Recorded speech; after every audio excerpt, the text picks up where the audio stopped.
কাকে দিয়ে খুন করিয়েছিলেন, কার কার নাম বেরিয়েছিল, নামটা বলছি না ভদ্রতা করে, বাংলাদেশের লোক উত্তাল হয়ে যাবে। আমি সেটা চাই না, আমি দেশকে ভালোবাসি।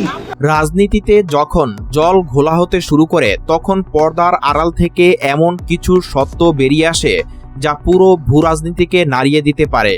সম্প্রতি এক জনসভায় দেওয়া একটি বক্তব্য রাজনৈতিক মহলে তীব্র আলোড়ন সৃষ্টি করেছে, যেখানে পরিষ্কার ভাষায় বলা হয়েছে বাংলাদেশ থেকে আসা কিছু নির্দিষ্ট বিষয় বা ব্যক্তি নিয়ে ভারতে, বিশেষ করে পশ্চিমবঙ্গে পর্দার আড়ালে এক বিশাল খেলা চলছে। বক্তব্যে দাবি করা হয়েছে বাংলাদেশ থেকে একটা সময় কেউ একজন এসেছিলেন, তাকে নিয়ে বাংলাদেশেও অনেক রেগুলেশন বা কড়াকড়ি হয়েছিল, কিন্তু যখনই তিনি বা তারা বাংলায় পা রাখেন তখনই ঘটে এক নাটকীয় ঘটনা।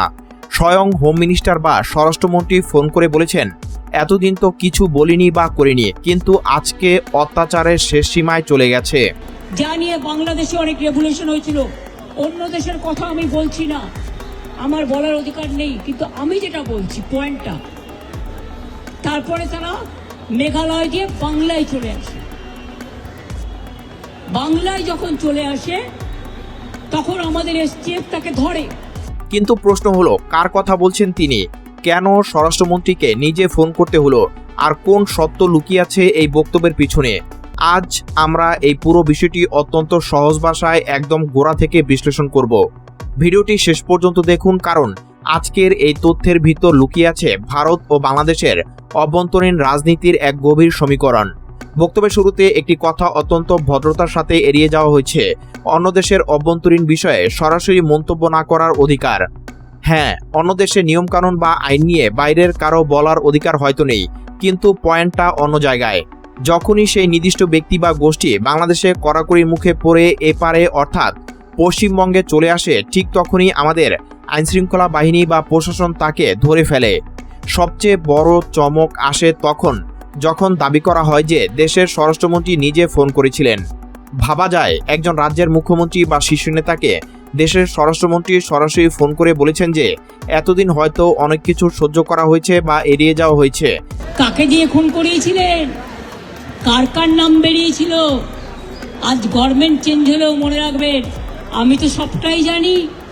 আমার হৃদয়টাই একটা কথা ভাণ্ডার, তথ্য ভাণ্ডার, সত্য ভাণ্ডার। আমি তো সম্পদের ভয়ে কর্মীদের জলে ভাসিয়ে দিয়ে দল ছেড়ে চলে যাব না। কিন্তু এখন জল মাথার উপর দিয়ে চলে গেছে, অত্যাচারে নাকি শেষ সীমায় পৌঁছে গেছে তারা।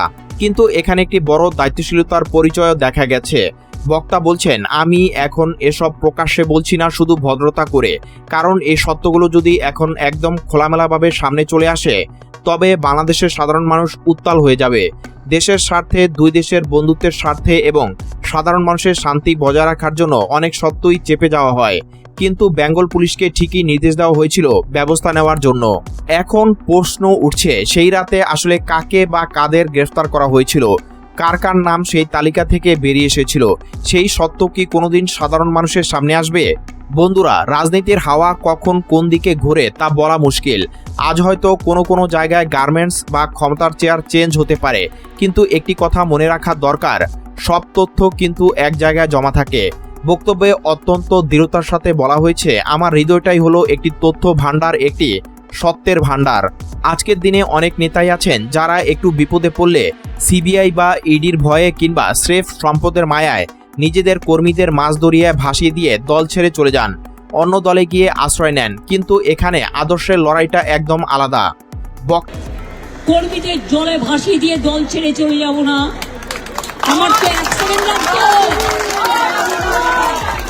আমাকে তো কতবার বলেছে क्या चाहिए हर कुछ कर देंगे अगर आप हमको मदद करेंगे तो। শুনুন, আমাদের পার্টির একটা নীতি আছে। তা স্পষ্ট জানিয়ে দিয়েছেন, আমাকে তো কতবার ধরার চেষ্টা করা হয়েছে, কত চাপ দেওয়া হয়েছে, কিন্তু আমাদের পার্টির একটি নির্দিষ্ট নীতি আছে, আদর্শ আছে এবং একটি গভীর দর্শন আছে। কিন্তু বর্তমান রাজনীতির সবচেয়ে বড় দুঃখের জায়গাটা কোথায় জানেন? যাদের জন্য একজন নেতা বা নেত্রী সারা জীবন বিলিয়ে দিলেন, মাথার ঘাম পায়ে ফেলে যাদের রাজনৈতিকভাবে প্রতিষ্ঠা করলেন, তারা আজকে কিনা বেইমানি বা গাদ্দারি করছে, আজকে তারা বিপক্ষ শিবিরের সাথে লাইন দিচ্ছে। এখানে একটি বাস্তব উদাহরণ দেয়া যাক। যখন সাধারণ মানুষের এলাকায় বাড়ি ভাঙা হয়, 7,000 মানুষের উপর সংকট নেমে আসে, তখন শীর্ষ নেতৃত্ব থেকে ফোন করে বলা হয় মানুষের পাশে দাঁড়াতে। কিন্তু কিছু স্বার্থপর কর্মী বা নেতা তখন গা ঢাকা দেয়, তারা মানুষের পাশে যায় না। রাজনীতিতে শুধু ভাষণ দিলে চলে না, ভালো কিছু কাজও করতে হয়, আর এই ভালো কাজের অভাবটাই আজ তৃণমূল স্তরের কর্মীদের ভাবিয়ে তুলছে। এই বক্তব্যের সবচেয়ে সংবেদনশীল এবং গুরুত্বপূর্ণ অংশটি হলো ধর্মীয় সম্প্রীতি এবং অন্যায় প্রতিবাদের লড়াই। অতীতে যখন মসজিদের মাইক কেড়ে নেওয়ার মতো ঘটনা ঘটেছিল, তখন দলের পক্ষ থেকে পরিষ্কার বলা হয়েছিল, তোমরা আইনের দ্বারস্থ হও, একটা কেস করো। কিন্তু দুঃখের বিষয়, তখন অনেকে ভয়ে বা অন্য কোনো কারণে সেই সাহস দেখায়নি।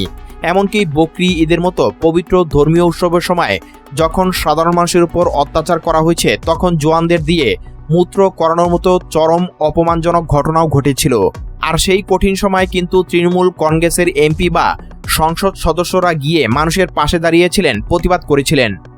বলেছিলাম যখন মসজিদের মাইক কেড়ে নেওয়া হচ্ছিল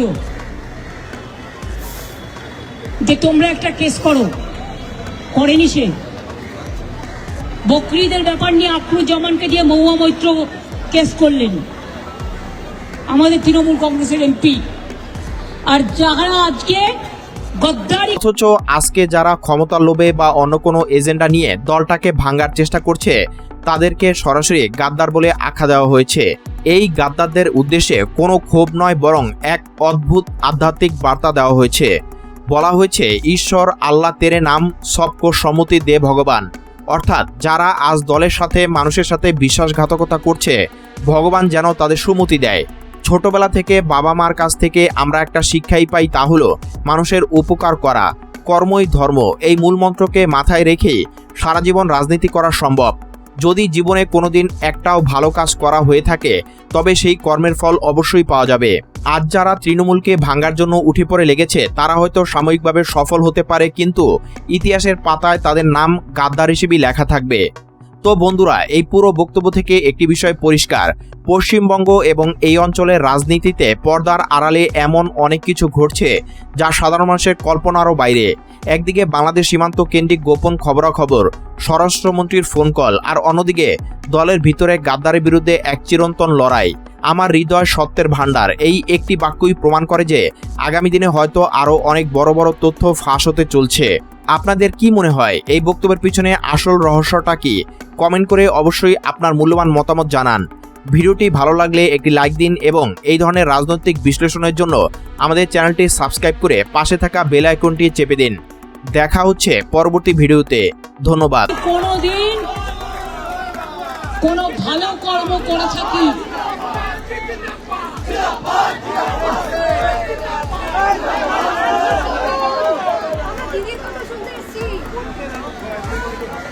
যদি কোনোদিন কোনো ভালো কাজ করে থাকি, কর্মই ধর্ম মাথায় রাখবেন, সেটা মেনে চলবো। ছোটবেলা থেকে বাবা মার কাছ থেকে এই শিক্ষাই আমরা পেয়েছি।